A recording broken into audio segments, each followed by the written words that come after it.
Dios se mantiene fiel con nosotros. Y mientras escuchábamos esta alabanza del Salmo 108, que todo el contenido dice que en nuestro Padre Celestial haremos proezas. Y qué mejor que presentarnos ante Dios diligentemente como obreros aprobados, que no tenemos que avergonzarnos porque exponemos correctamente la palabra de verdad. Hermanos amados, bienvenido también usted ahí, hermano, amigo del canal del ministerio. Hoy, hermanos todos, vamos a, dentro de nuestra serie Vuélvanse a Dios con todo nuestro corazón, vamos a iniciar una tercera parte. Y esta tercera parte, estoy más que seguro, porque no lo he escuchado aquí en Occidente hasta hoy, pero sí, mucho del contenido de hoy y de 2 o 3 domingos más sobre la Israel espiritual. Esta tercera parte tiene que ver con la Israel espiritual camino al pueblo de Dios en la eternidad. Y lo más probable que esta tercera parte, hoy vamos a estar compartiendo con el primer tema. Seguramente va a ir 2 domingos siguientes, porque hay tanta riqueza, hermano amado, hay tanta profundidad que expresa un tema. Y como decía el profeta Daniel ahí en el capítulo 12, que solamente algunos del pueblo de Dios serán protegidos. Y este es el motivo, la intención que Dios nos permite hoy poder saber la profundidad de la Israel espiritual, no de la Israel física como nación que hoy conocemos, la cual hemos iniciado un camino de bendecirles, de orar por la paz de Jerusalén desde septiembre de 2019. Compartía con el pastor Eduardo allá en Jerusalén cómo la primera prédica, ustedes hermanos de la congregación, ojalá recuerden, fue el 15 de septiembre de 2019, los pensamientos de Dios. Y es a partir de allí en que comenzamos a ser una voz de Israel. En el camino conocí ya después de 2 años, año y medio, al pastor Eduardo allá en Jerusalén, un pastor que como algunos más ahí en Jerusalén, Dios los ha levantado como fruto de la lluvia temprana y que está siendo extendida por ellos ya en algunas pocas naciones. Y esto continuará. Hermano, como dije al principio, un obrero aprobado es quien expone correctamente la palabra de verdad como decía el apóstol Pablo ahí en segunda de Timoteo en el capítulo 2. Y no tenemos de qué avergonzarnos, porque sabemos que Dios nos permite exponer la verdad. Y es así que esta tercera parte, la Israel espiritual, camino al pueblo de Dios en la eternidad. Hoy vamos a estar viendo el primer tema, un tema que está fresco por cuanto la semana pasada muchos de nosotros celebramos la fiesta de la Pascua.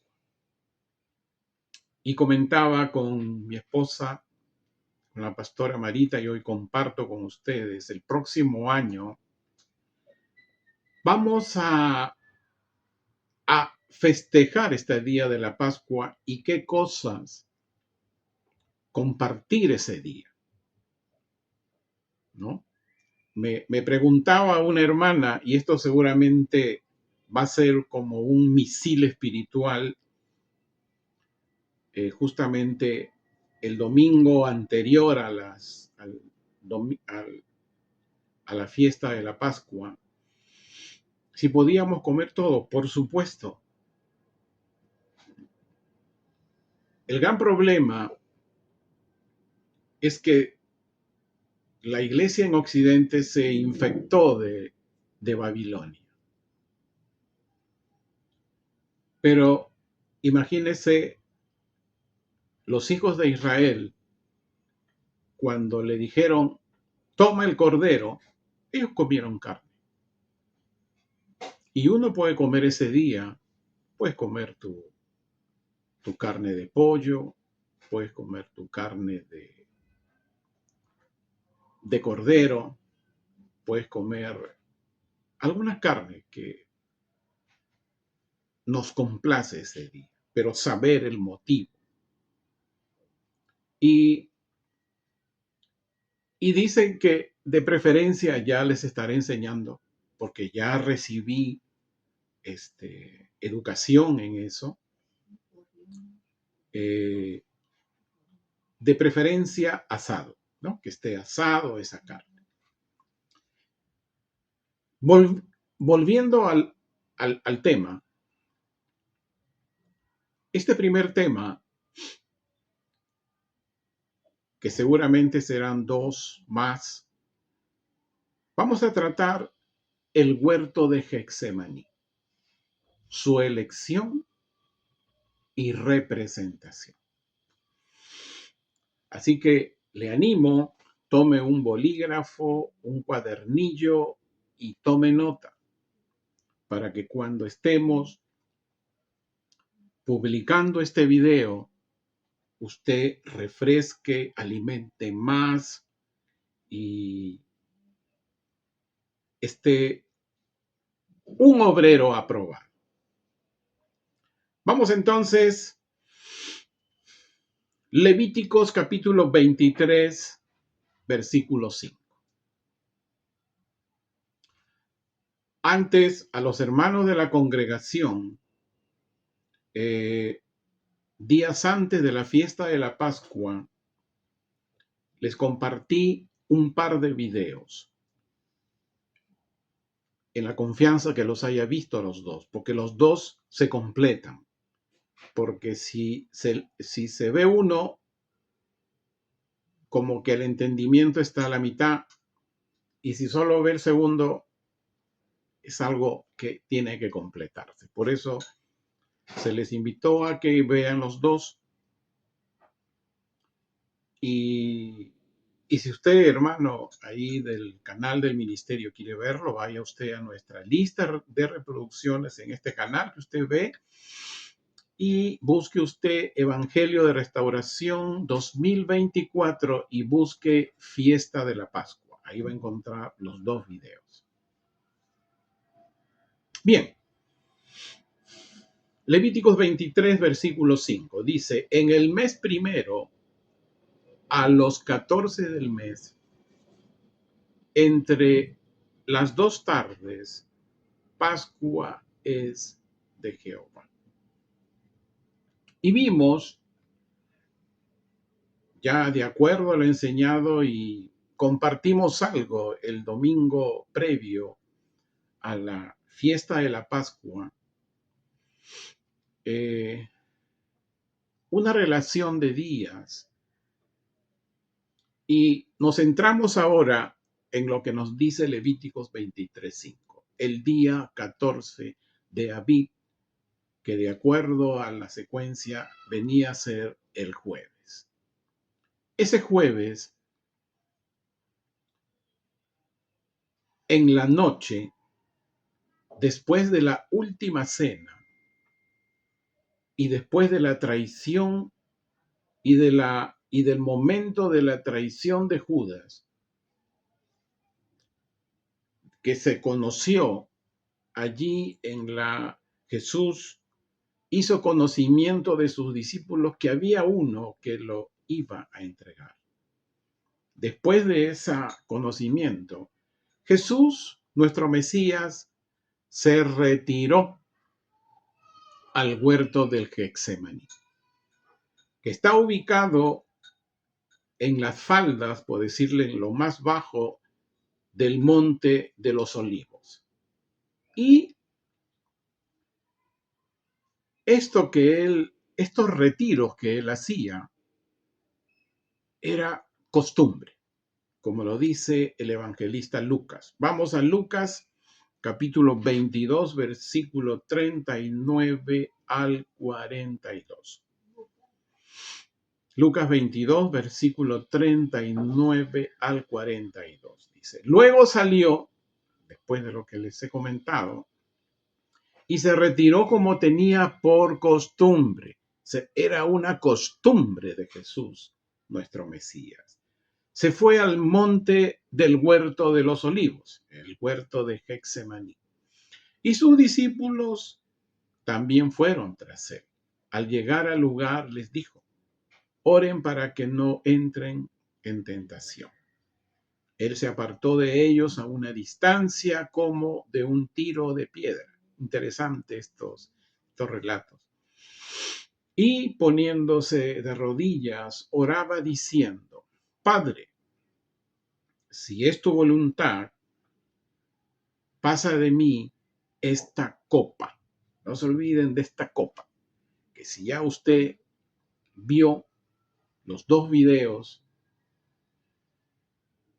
va a saber a qué copa me refiero y que la menciono después. Pero no se haga mi voluntad, sino la tuya.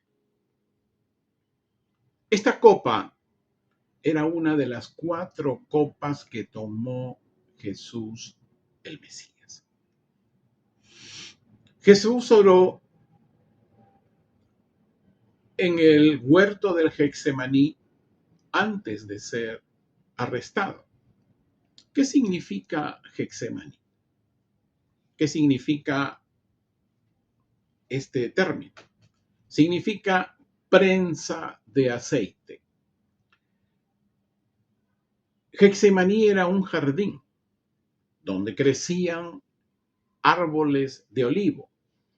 Para luego el fruto de la aceituna era procesada en unas prensas molidas hasta que resulte ese jugo oleoso rojo y producían el aceite de oliva. Y aquí vamos al tema.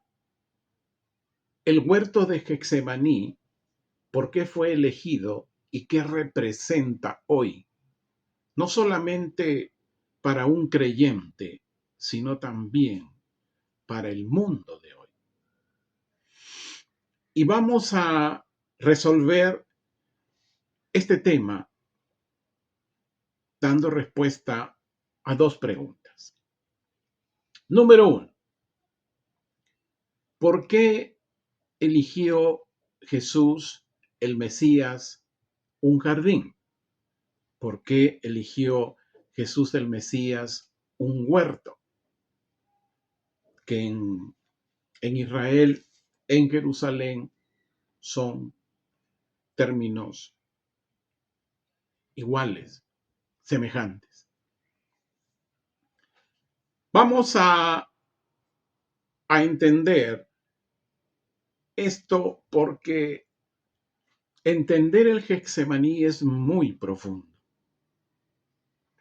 Entender por qué particularmente Jesús tenía por costumbre ir al huerto de Getsemaní. Y esto nos invita a reflexionar sobre el origen del jardín en las Escrituras. Génesis 2, busque Génesis 2 o tome nota, Génesis 2, versículo 15. ¿Qué dice aquí? Luego, tomando Yahweh Dios a Adán, lo puso en el huerto de Edén para que lo labrara y para que lo protegiera. Cuando Dios creó el mundo, hizo un jardín, un lugar muy especial. Y ahí lo colocó a Adán con una misión. Cultívalo y protégelo. Como sabemos, Adán y Eva fueron engañados por el maligno y fueron expulsados de ese jardín del Edén. Fueron expulsados de la gloria de Dios y de la presencia de Dios. Y fueron enviados a un mundo de esclavitud, lejos de la gloria de Dios. ¿Y qué hizo Dios Padre a través de los tiempos? Estableció una serie de pactos con Israel. ¿Cuál era la finalidad de esos pactos? Restaurar la relación que el pueblo de Israel tenía con él. Y frecuentemente estos pactos se hacían en montes y se hacían en jardines, que dirigían a que nuevamente se experimente la gloria de Dios como en el jardín del Edén. Jesús, nuestro Mesías, cuando Él elige el huerto del Getsemaní, eso representa profundamente en que el hombre tenía que volver al estado en el cual vivía en el jardín del Edén. Es decir, el hombre debe en la presencia de Dios y en la gloria de Dios. Un volver que solo podía lograr Jesús nuestro Mesías a través de su sacrificio.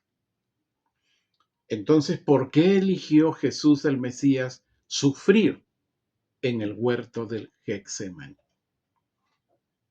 De todos los jardines que habían en el tiempo de Jesús, y pudo haber elegido otro, ¿por qué eligió el huerto del Getsemaní o el jardín del Getsemaní? Hay muchas razones representativas. ¿Por qué? Usted sabe que cuando Jesús muere en la cruz, ocurre entre su resurrección, él ya resucitado, nos narra posteriormente el apóstol Pablo, que lo diré casi al final, él tuvo que descender a lo más profundo de la tierra. Tuvo que descender con un motivo que ya lo vamos a explicar. Y el huerto del Getsemaní hoy está en el fondo de un valle, en la ciudad de Jerusalén. Es como en las faldas más profundas del Monte de los Olivos. Y saben ustedes que en el Monte de los Olivos, él ya resucitado ascendió más tarde al cielo. Además, mire usted, acá hay algo bien interesante, una característica muy interesante del huerto del Getsemaní. Como estaba en la zona baja, muy cercano a unos pasos, corría un arroyo, que hoy se llama el arroyo Cedrón. Ese arroyo en los tiempos de Jesús, en su primera venida, era un lugar donde lavaban la sangre de los animales que eran sacrificados en el templo, el segundo templo, como ya sabemos, que estuvo en los tiempos de Jesús, nuestro Mesías. Y mire lo que ocurrió algo más en el huerto del Getsemaní. Lucas capítulo 22, versículo 44.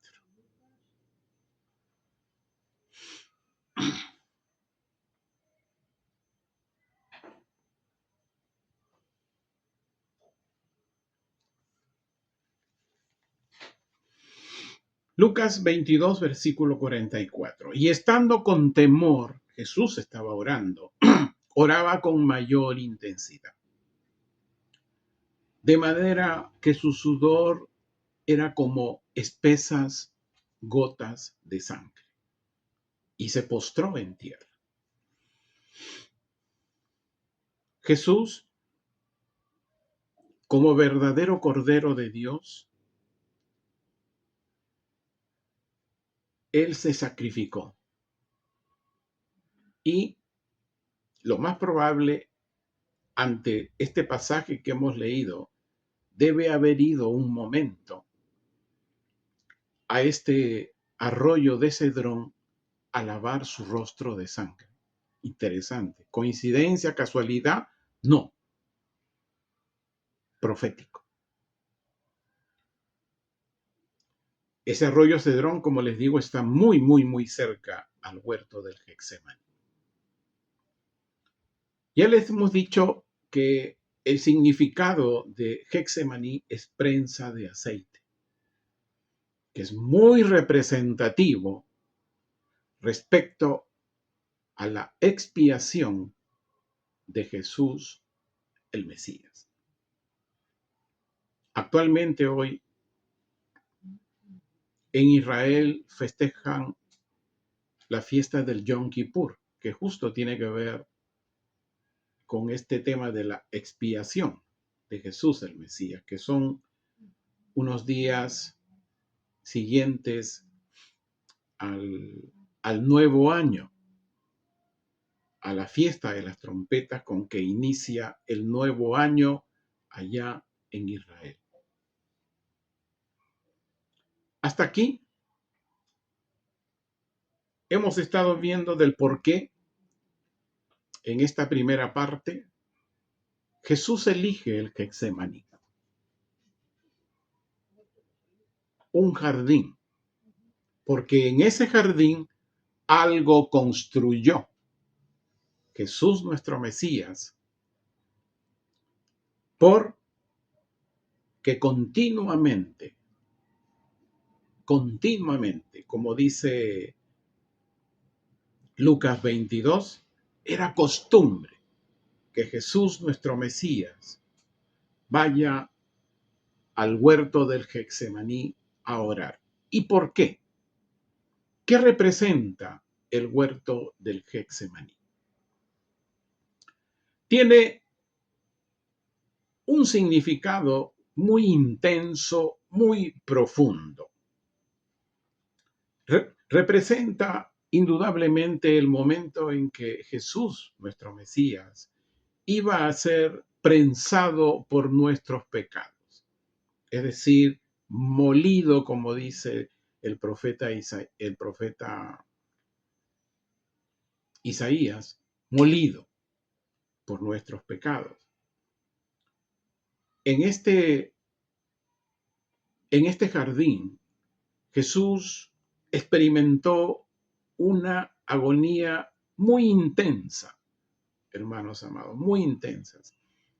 La verdad que cuando uno se puede poner a pensar, podemos quedarnos un poco cortos en lo que, en esa agonía interna, tanto así que sudó gotas de sangre.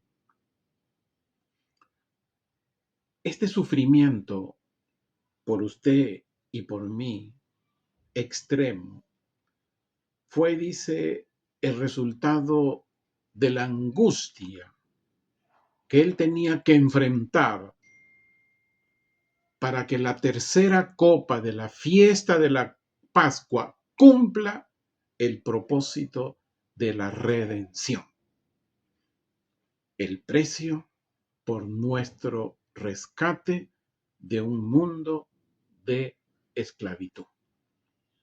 ¿Cuál esclavitud? En los tiempos de Moisés fue la esclavitud egipcia física. En estos tiempos es la esclavitud espiritual egipcia, es decir, la explotación mercantilista, donde ya no se considera a la persona, ya no se considera al trabajador, ni al que compra los productos, solamente el empresario tiene sus miras puestas en tener azules sus utilidades. Eso es mercantilismo. Pierde toda sensibilidad del trabajador y de los usuarios de sus productos. Esta tercera copa, la copa de la redención, ¿qué significa? Cuando uno reflexiona sobre esta copa, fue una copa que Jesús bebió y se angustió en el monte de Getsemaní. Desde los tiempos de Moisés, Dios le prometió a los hijos de Israel redención de Egipto, sacarlos de Egipto. Y el libro de Éxodo dice que ese rescate fue mediante la fuerza, fue con brazo alzado y con grandes juicios. Eso es lo que dice en Éxodo, capítulo 6. Vamos a leer los versículos 6 y 7. Y justamente es el pasaje que nos permite ver las 4 copas, que ya seguramente usted, hermano de la congregación, lo tiene claro. Éxodo 6, versículos 6 y 7.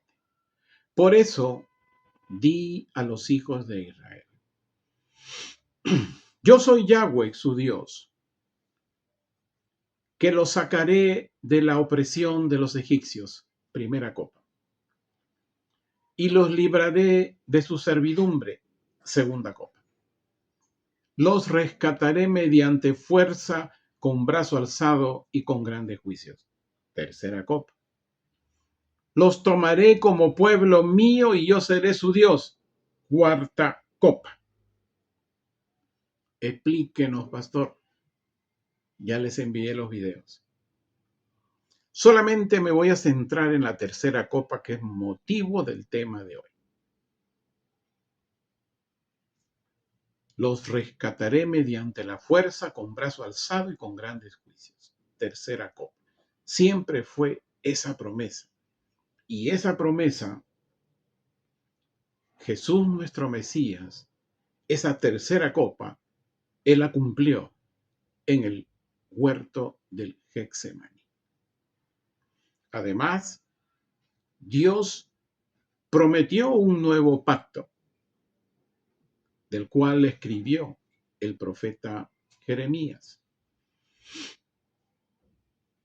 Busque usted Jeremías capítulo 31 o tome nota y después léalo, le animo.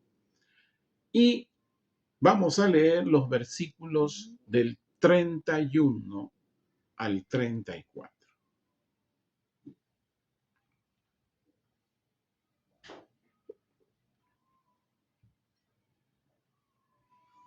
Dice, he aquí vienen días, declara Yahweh, cuando haré un nuevo pacto con la casa de Israel y con la casa de Judá. No será como el pacto que hice con sus padres el día que los tomé de su mano para sacarlos de la tierra de Egipto. Pues ellos han estimado en nada mi pacto. Por eso también yo los deseché. Hermano amado, cuando, como gracias a Dios, ya he avanzado un poco en los temas siguientes, pero cuando el creyente gentil lee, por eso también yo los deseché, en los tiempos de Martín Lutero se afirma, y él dijo algo bien desastroso, que Israel ya no era el pueblo de Dios, sino la iglesia. Ahí comienza a crecer mucho esta teoría del reemplazo. La iglesia reemplazando a Israel, lo cual es un error. Continuamos. Por eso también yo los deseché, declara Yahweh. Y de eso ya hemos predicado. 33. Sino que este es el pacto que yo haré con la casa de Israel después de aquellos días, declara Yahweh. Pondré mi ley dentro de ellos y sobre sus corazones las escribiré, y yo seré su Dios y ellos serán mi pueblo. Nuevo pacto, nuevo pueblo. Ya nadie enseñará a su hermano ni a su prójimo diciendo, conoce a Yahweh, porque todos me conocerán desde el menor hasta el mayor, declara Yahweh, porque yo perdonaré sus culpas y nunca más recordaré sus pecados.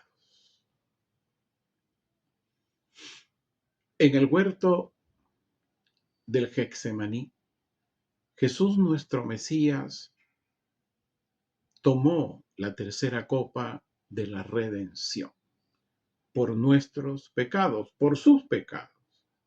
Él tomó nuestro lugar. Jesús sabía que cuando él beba esa copa, sufriría el mismo destino que el cordero sacrificado en el altar, donde era hecho pecado por los pecados de los hijos de Israel de ese momento. Pero él se hizo el cordero sacrificado por nuestros pecados, como dice la profecía de Isaías, capítulo 53, versículos del 5 al 8. Él fue entregado a la muerte por causa de nuestros pecados. Fue humillado a causa de nuestra iniquidad. El castigo por nuestra paz cayó sobre él, y por sus llagas seremos sanados. Como ovejas, todos nosotros nos descarriamos. Cada quien se volvió por su propio camino. No obstante, Yahweh hizo caer sobre él los pecados de todos nosotros. Se ofreció y fue humillado, pero no abrió su boca. Como cordero fue llevado al matadero. como una oveja que permanece muda ante el esquilador. No abrió él su boca, a la cárcel y al juicio fue llevado. Y su generación, ¿quién la relatará? Porque él fue cortado de la tierra de los vivientes, y por los inicuos de mi pueblo fue ofrecido. Hermano amado, yo no sé qué pueda usted sentir cuando lee este pasaje. ¿Sabe qué percibo en mi interior si esto no hubiera ocurrido?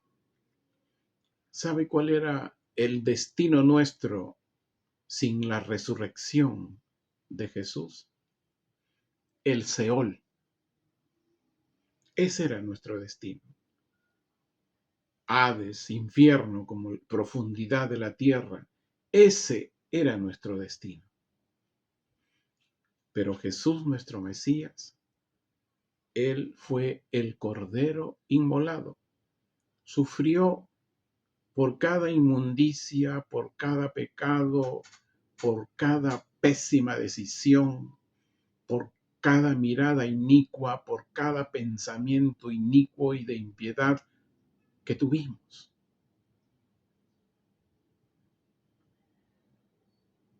Por eso murió.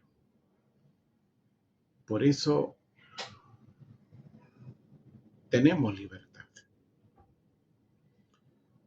Por eso Jesús, nuestro Mesías, Él oró 3 veces para que Dios Padre le hiciera pasar de esta copa de la redención.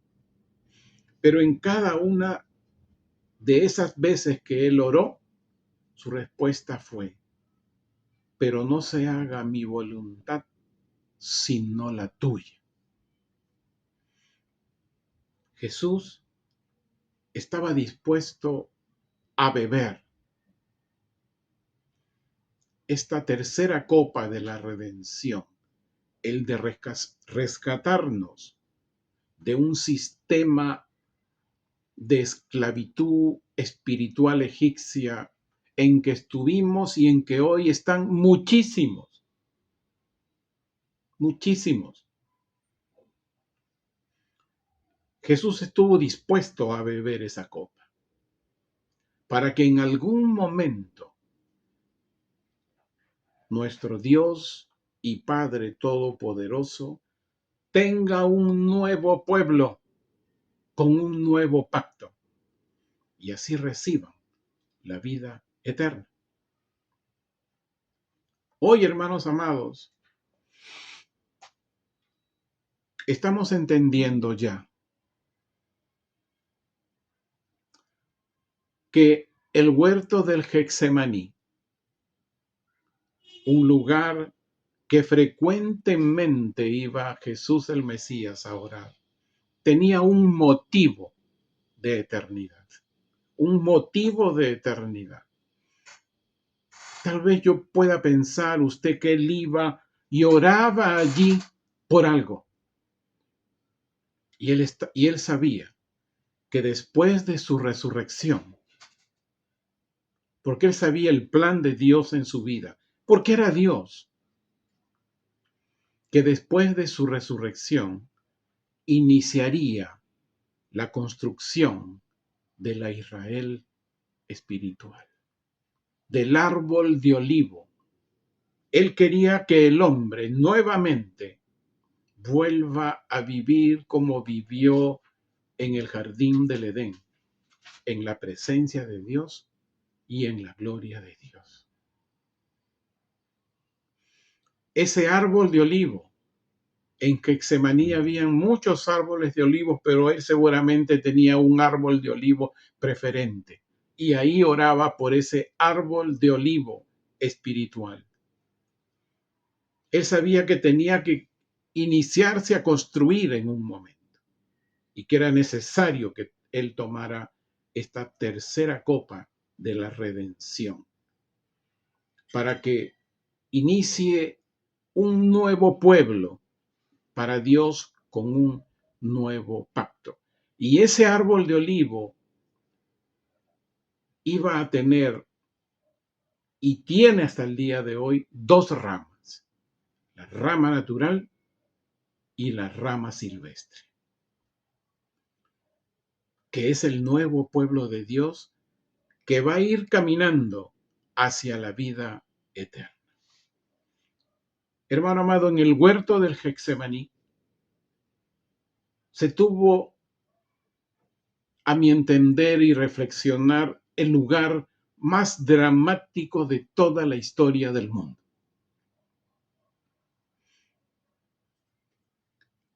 Ahí Jesús estaba definiendo el destino de los hombres, el destino de las mujeres. O permanecían en el Seol o algunos iban a ser el nuevo pueblo de Dios. ¿Sabe qué, amado hermano?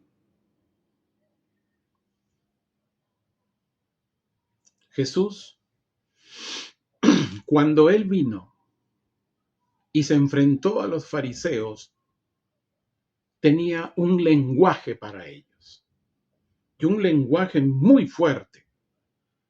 No así el lenguaje para los oyentes, para los que seguían a los fariseos, no.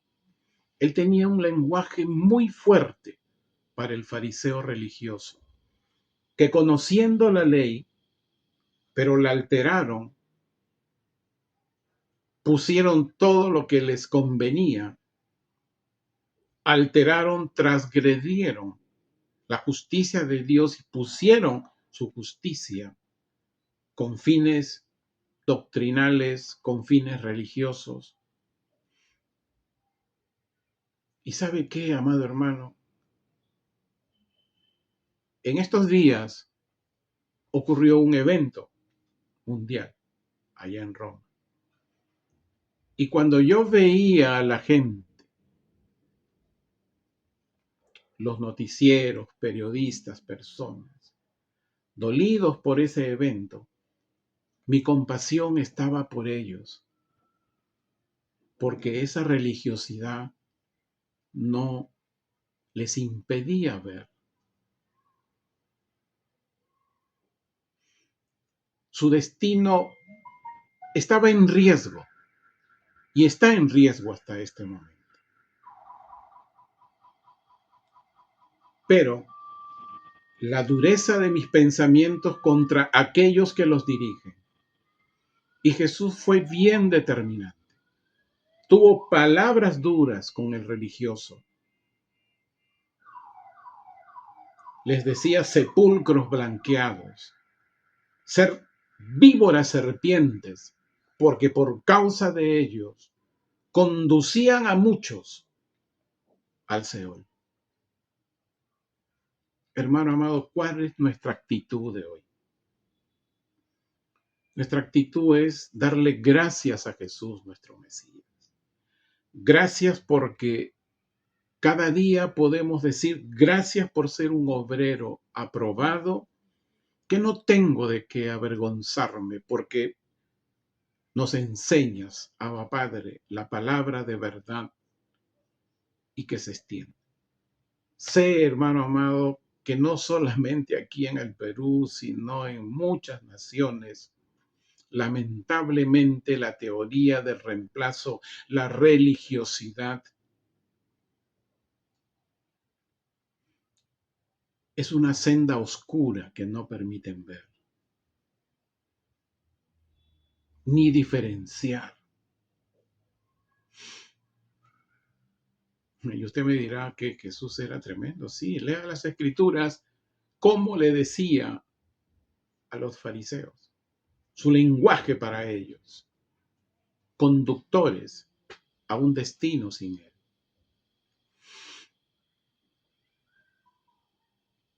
Por eso, hermanos amados, cuán agradecido debemos estar a Jesús, nuestro Mesías, por haber estado orando preferentemente, continuamente, frecuentemente en el huerto del Getsemaní. Porque él deseaba que el hombre de su tiempo y después de su resurrección y los hombres de hoy, mujeres, varones, niños, jóvenes, entiendan que hay un nuevo pueblo para Dios, con ramas naturales, con ramas silvestres, y esa enseñanza será parte de las próximos temas. Pero aquí el tema es, Jesús el Mesías aceptó su sacrificio para que naciera la Israel espiritual, para que todo varón, toda mujer, cualquiera fuere su edad, si lo recibe y cree en su nombre, con honestidad y fidelidad,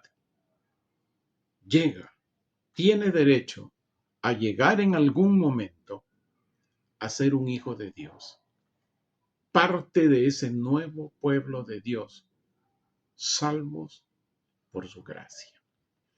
Eso es lo que nos dice Juan capítulo 1 en los versículos 12 y 13.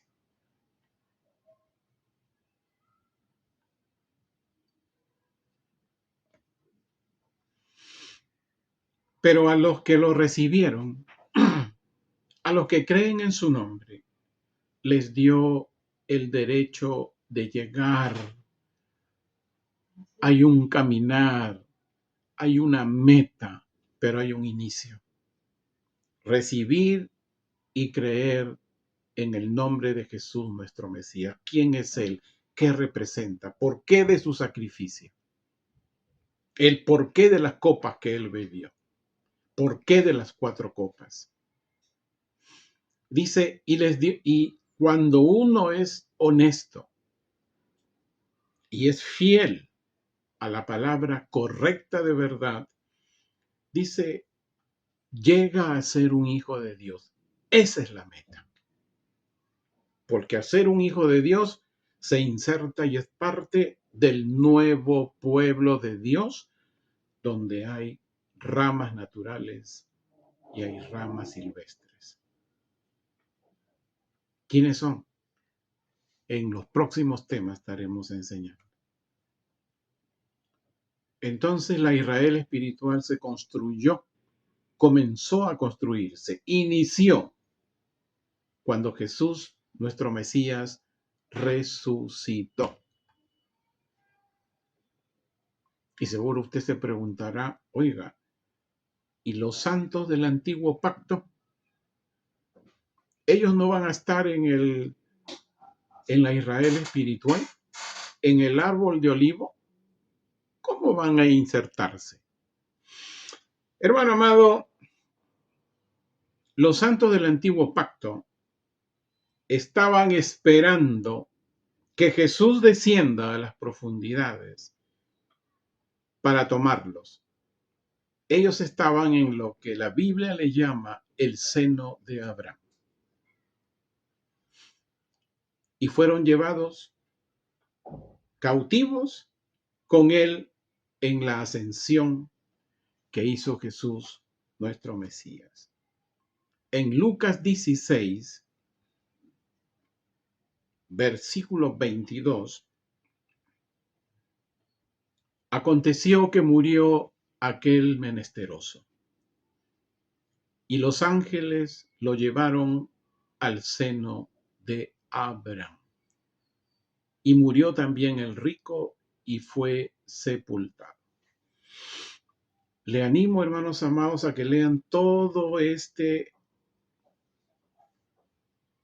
esta parábola del rico y el menesteroso. Léanlo. Pero yo les doy solo el tema general.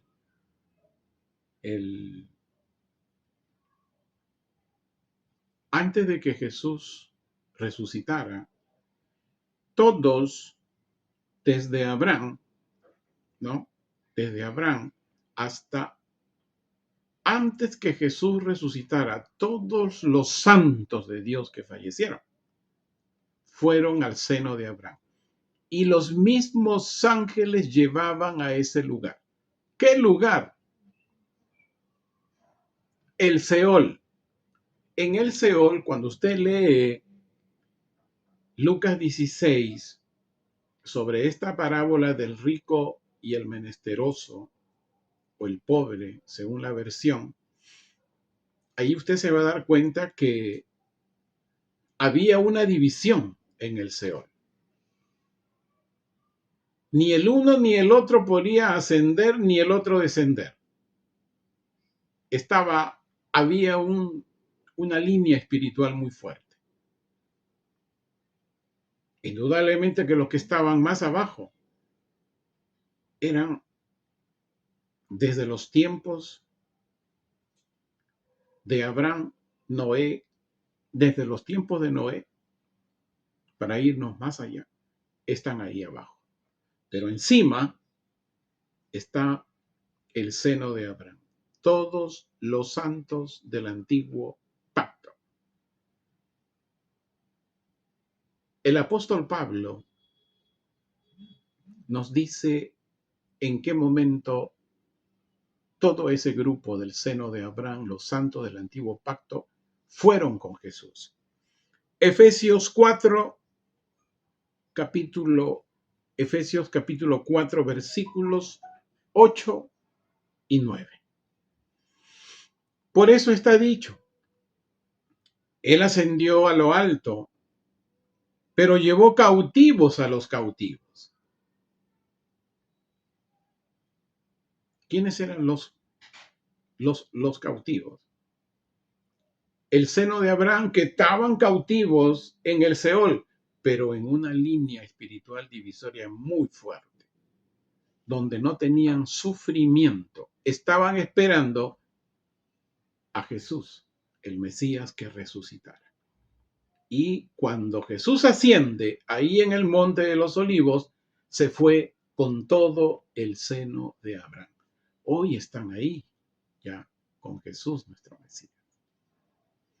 Y dice, y dio dones a los hombres. Versículo 9. Pero esto de que ascendió, ¿qué significa?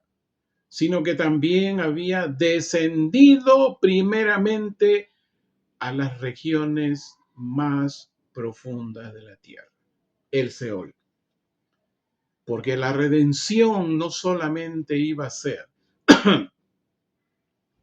para el nuevo pueblo, sino también para los santos del antiguo pacto, aquellos que estaban en el seno de Abraham. Hermano amado, solo le puedo decir, esto que usted hoy ha escuchado, yo quiero darle toda la gloria, el honor, el poder, la magnificencia a nuestro Padre Celestial. Nunca me imaginé que Dios me iba a permitir enseñar esto. Pero está su gracia, que comparto esta riqueza espiritual con usted, para que vaya tomando nota y sobre todo tener respuestas, saber ver, saber a quién uno debe tener compasión.